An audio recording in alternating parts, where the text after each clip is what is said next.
చేప ఇప్పుడే కొద్దిగా బతికే ఉంది. తెల్ల చేప కాబట్టి కొద్దిగా వరనాటం పడిద్ది.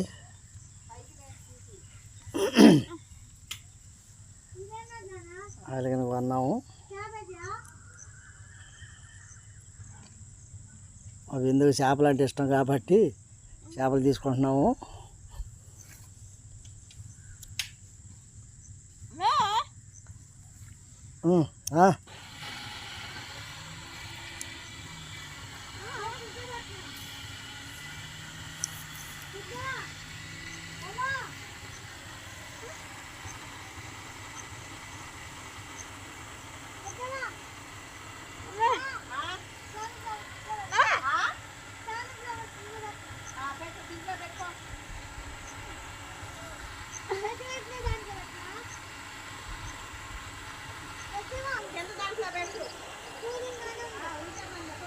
చిన్నపిల్లకి చేపలు అంటే ఇష్టం, అందుకని చేపలు తీసుకున్నాము.